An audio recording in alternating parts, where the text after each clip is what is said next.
Des attaques aux réactions, Riposte, le podcast du journalisme dans le dur.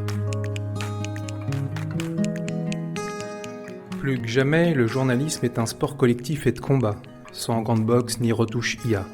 Contre les obsessions fascisantes, les manipulations médiatiques et autres polarisations politiques, l'information est au cœur de la bataille des récits. Riposte, c'est le nom de ce podcast, un outil démocratique pour réenclencher l'impact citoyen, un petit manuel d'autodéfense intellectuelle pour se réarmer et défendre nos communs. Alors, micro en main, avec Juliette Demey, nous avons profité de l'édition 2025 des Assises du journalisme de Tours pour enchaîner les entretiens. Avec des chercheurs, des lanceurs d'alerte, des parlementaires et bien sûr des journalistes. Des témoignages qui documentent les atteintes contre la liberté d'informer, autant d'axes de réflexion possibles pour préserver le droit de savoir. Riposte, le podcast du journalisme dans le dur, c'est parti.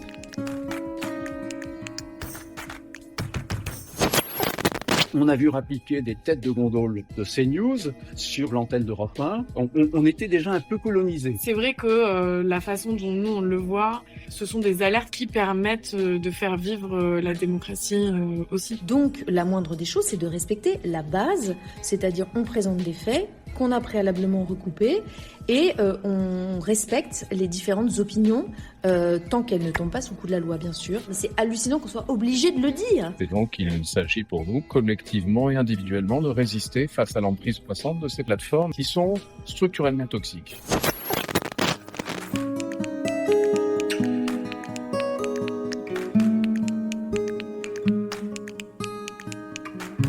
L'information est une zone démocratique à défendre. Et parce que soutenir un média indépendant, c'est soutenir un journalisme d'impact et d'intérêt général, dans cet épisode, on revient avec François Bonnet sur cette urgence à défendre les médias contre la concentration en mains de quelques milliardaires et contre leurs procédures bâillons qui ont par exemple vu Mediapart subir 300 actions en justice depuis 2008 pour seulement 5 procès de perdus. Ces procédures bâillons, véritables entraves médiatiques et citoyennes qui coûtent chaque année à Mediapart près de 250 000 €, soit bien plus que le budget de bien des médias indépendants. Le prix de la liberté d'informer et du droit de savoir. La suite, c'est François Bonnet qui nous la raconte. Il est normal que des gens mis en cause par des enquêtes et s'estimant diffamés par ces enquêtes ou gravement mis en cause aient un droit de poursuite. François Bonnet, je suis président du Fonds pour une presse libre et puis avant ça, je suis l'un des cofondateurs de Mediapart et j'ai dirigé sa rédaction pendant une dizaine d'années. On doit, nous journalistes, rendre compte de nos écrits devant les tribunaux. C'est tout à fait normal. Et par ailleurs, il y a une législation de la presse en France qui offre aux journalistes les moyens et des moyens équilibrés de défense. Mais ce qu'on constate depuis quelques années, c'est justement ces avalanches de procédures, des procédures bâillons. Alors, un des spécialistes des procédures bâillons, c'est Bolloré, qui attaquait systématiquement les titres qui publiaient des enquêtes le concernant, qui a perdu tous ses procès, à ma connaissance, il les a tous perdus. La dégradation ne cesse de se poursuivre parce qu'on voit aujourd'hui des procédures invraisemblables qui visent à contourner la loi de 1881. La loi de 1881, c'est la grande loi sur la liberté de la presse. Elle a été adaptée, elle a été revue, modifiée et tout, mais c'est une loi qui reste un monument d'une république des libertés. Or, cette loi est de plus en plus souvent contournée et devant des juridictions invraisemblables, comme par exemple les tribunaux de commerce. Et c'est comme ça qu'on a vu des tribunaux de commerce rendre des ordonnances demandant de pourchasser les sources des journalistes. C'est l'affaire Le Poulpe à Rouen, où ils n'étaient même pas au courant, puisque c'est une entreprise qui a attaqué une autre entreprise en disant « cette entreprise nous dénigre en délivrant des informations à un journal qui s'appelle Le Poulpe ». Et donc le juge du tribunal de commerce dit « ok, mon ordonnance, allez fouiller dans les boîtes mail du Poulpe et de l'entreprise concernée pour identifier qui a parlé à qui ». Un truc absolument incroyable. Des tribunaux de commerce qui rendent des ordonnances de censure préalable. C'est l'histoire de Reflet Info sur les enquêtes concernant Patrick Drahi, qui les poursuit devant le tribunal de commerce, et le tribunal de commerce ordonne à Reflet Info de cesser toute publication concernant le groupe Altis. C'est une tentative de perquisition à Mediapart il y a environ 2 ans. Toutes ces tentatives sont généralement cassées en appel, et bien heureusement. Mais tout ça demande du temps, tout ça demande beaucoup d'argent. On discutait justement là avec une collègue de Reflet Info, ça leur a coûté 25 000 euros, la procédure Drahi. Un tout petit média, 25 000 euros, il faut les sortir. Donc quand je m'abonne à Mediapart, je permets aussi aux journalistes de se défendre. Bien sûr. Une des premières enquêtes, quand on crée Mediapart, je crois que c'est fin 2008, on publie une enquête fleuve de Laurent Mauduit sur les caisses d'épargne. Ça fait tomber la direction. C'est une enquête qui amène au départ de Charles Millot, qui était à l'époque le grand patron des caisses d'épargne. Mais entre-temps, ils avaient engagé 12 procédures. Et donc, c'est ce qu'on avait fait à l'époque. On venait de se créer, donc on était minuscule et à l'époque, on perdait beaucoup d'argent. Et on avait fait un appel à nos lecteurs parce que l'ensemble de ces procédures nous coûtait 40 000 euros. Et donc, on avait réussi à collecter, par le soutien et la générosité de nos lecteurs à l'époque, qui n'étaient que quelques milliers, on avait réussi à réunir ces 40 000 euros pour les frais de justice. Au dernier moment, la Caisse d'épargne avait retiré ces procédures. On les a poursuivis pour procédures abusives en demandant des dommages et intérêts qu'on a obtenus. On avait obtenu, je crois, 3 000 euros. Et les reliquats des 40 000 euros qui avaient été nécessaires pour payer, un avocat, ça ne travaille pas gratuitement, c'est normal, il faut le payer, etc., ont permis par la suite de payer d'autres procédures judiciaires pour nous défendre devant les tribunaux. Alors on voit les offensives par les procédures Bayon, d'un Bolloré, d'un Drahi, mais on voit aussi que les attaques, c'est d'empêcher les journalistes de faire leur travail sur le temps long. Or, l'enquête, ça coûte cher. Et là, c'est ta casquette FPL que je vais interroger. C'est-à-dire que, raconte-nous l'origine du FPL et aujourd'hui, en quoi c'est un soutien indispensable à l'investigation. On crée le FPL qui est juridiquement un fonds de dotation. C'est un peu comme une fondation, mais vous savez que les fondations d'intérêt public, au conseil d'administration, il y a un représentant du ministère de l'Intérieur. Bon, on n'allait pas se retrouver, nous, journalistes, avec un représentant du ministère de l'Intérieur. Donc un fonds de dotation, c'est un peu comme une fondation, mais bien éloigné des pouvoirs publics. On a créé cette structure, pourquoi ? Pour y loger les 100% du capital de Mediapart. C'est-à-dire qu'à ce moment-là, et depuis 2019, 100% du capital de Mediapart est logé au Fonds pour une presse libre, donc est devenu intouchable. On ne peut pas l'augmenter, le diminuer, le découper en morceaux, en vendre une partie, faire rentrer un nouvel actionnaire, etc. C'est congelé. Donc finalement, Mediapart, on ne s'en occupe pas aujourd'hui. Le FPL est complètement déconnecté dans ses activités de Mediapart. Qu'est-ce qu'on fait ? On essaye d'aider la presse indépendante à construire des modèles économiques qui soient durables, c'est-à-dire d'approcher l'équilibre et la rentabilité. Et on essaye donc d'encourager un journalisme de qualité, un journalisme qui a de la valeur, qui va créer de la valeur, comme disent les businessmen, pour permettre à ces titres de grimper une marche, de grimper 2 marches, de grimper 3 marches, et puis progressivement de progresser. Et on le fait en accordant des aides financières, en finançant des projets. C'est pas des grosses sommes, c'est 15 000 euros, 20 000 euros, sinon ça peut être des avances remboursables de 40 000 euros. Bon, c'est pas des sommes considérables. On n'est pas dans les 17 millions d'euros reçus par le groupe de Bernard Arnault, LVMH, pour ses différents médias. On ne compte pas en millions d'euros, on compte en quelques dizaines de milliers d'euros, des projets parfois un peu plus gros, à qui on va accorder 50 000 euros, etc. Bon. Mais ça permet de financer des enquêtes. Tu le disais, ça prend du temps, il faut beaucoup de moyens. Donc il faut pendant ce temps être en mesure de payer à peu près correctement des journalistes. On finance aussi des développements techniques pour ces sites.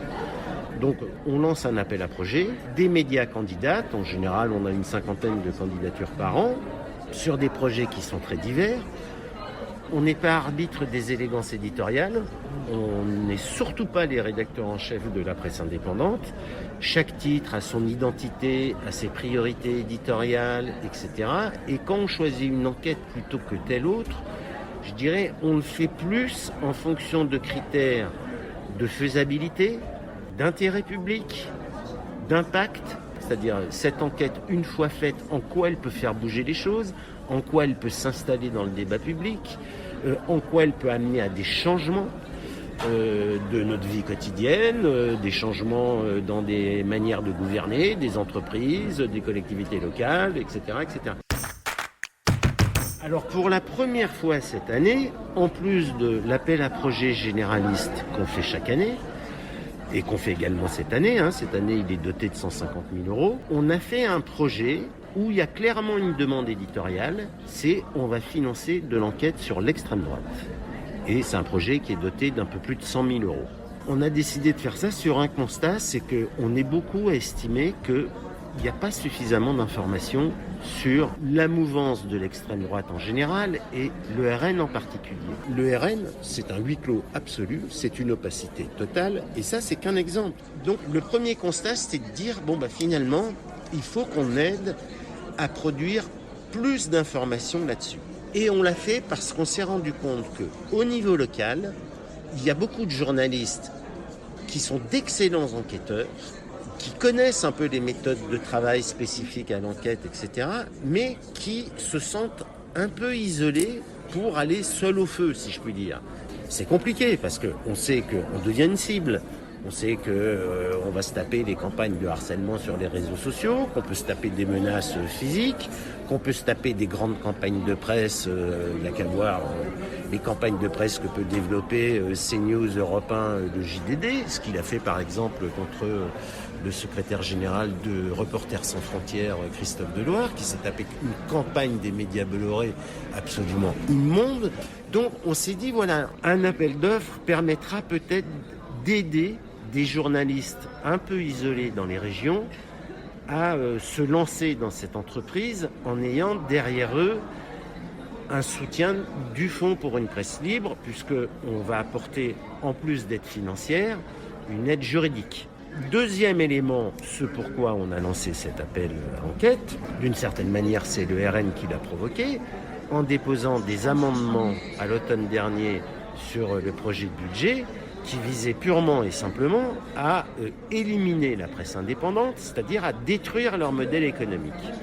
Il se trouve que la presse a un taux de TVA qui est extrêmement réduit à 2,1%. C'est un peu pareil dans tous les autres pays européens. Pourquoi ce taux réduit ? C'est une aide aux lecteurs. C'est pour que l'information ne coûte pas trop cher au public. La presse indépendante vit à la fois de ce taux de TVA hyper réduit à 2,1%, mais vit également beaucoup de dons, et de dons qui sont défiscalisables pour les gens qui sont imposables sur le revenu. Or, les amendements, la batterie d'amendements déposés par les parlementaires RN à l'occasion du projet de budget, c'était supprimer le taux de TVA réduit et le remettre à 20%, et supprimer la déductibilité fiscale. Et ça veut dire quoi ? Ça veut dire très simplement qu'il n'y a plus de modèle économique pour les médias indépendants. C'est en ça que le RN n'est pas un parti comme les autres, et ça a été une incitation aussi pour nous de dire, mais voilà, il faut travailler plus aussi sur le programme du RN, et aussi sur son organisation. Quand on voit Trump aujourd'hui aux États-Unis, ce qu'il est en train de faire depuis 2 mois, j'allais dire, c'est un mode d'emploi, c'est un livre ouvert pour le RN. Transposons, je veux dire, l'activisme déchaîné trumpiste en ce moment aux États-Unis, qui est en train de démanteler des pans entiers de l'État fédéral, transposons-le en France avec un RN au pouvoir. Mais c'est une casse absolument inouïe qui va se produire. Donc il est urgent de comprendre aussi comment le RN entend mettre en œuvre son projet politique.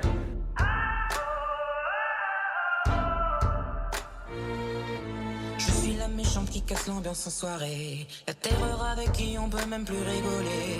L'hystérie qui bouffe du mec au petit déjeuner. Je suis la sorcière au bûcher. Je suis la menace qui fait la une de valeur. La dangereuse qui ne pense qu'à protéger ses sœurs. Je suis celle qui qui met la fachosphère en sueur. Qu'est-ce qu'il y a, tu crois que tu me fais? J'ai été rabaissé, humilié, agressé, frappé. J'ai été vilipendé, harcelé, cancelé, catcollé, insulté, touché contre mon gré. Si jamais je m'en remets, on doutera de ma vérité. J'ai été dégradé, déprécié, dénigré, écrasé, discrédité, méprisé, attaqué et blessé, toujours sous-estimé. Si jamais je l'ouvre pour témoigner, on chira sur ma vérité. Alors vas-y, allez. Qu'est-ce que tu crois pouvoir me faire qu'on m'ait pas déjà fait? Vas-y, allez. Bah quoi mon grand, qu'est-ce que t'attends? Le courage c'est maintenant. Et si jamais tu oses, c'est avec joie que je serai une martyre de la cause. Oh, oh, oh, oh, oh. Avec honneur je serai une martyre de la cause. Dernier élément qui nous a convaincus de lancer cet appel à projet, c'est l'entre-deux tours des législatives au mois de juin. Là, il y a eu un effet de réalité qui, je pense, a eu un impact immense pendant cette semaine de l'entre-deux tours. Le débat public commençait, je me souviens très bien, sur le lundi, sur « Ah, Bardella est peut-être en train de reculer sur la retraite », et dès le mardi, on commençait à exposer la galerie des horreurs. Et là, je pense que la presse indépendante a enrayé ça. Et donc là, il y a eu un effet d'impact et c'est ce qui nous a aussi incité à dire poussons les feux, continuons à enquêter. C'est beaucoup d'argent. Un journal comme Street Press, qui en fait sa priorité éditoriale, réussit à mobiliser tout un public qui lui donne de l'argent pour ça. Ça intéresse les gens. Et puis, c'est aussi un moyen, je dirais, d'encourager les journalistes, des collectifs de pigistes, etc., des petits médias, de les encourager à se lancer dans l'enquête. Alors bon, il y a de très beaux exemples dans la presse indépendante, hein. Il n'y a pas que Mediapart, et heureusement.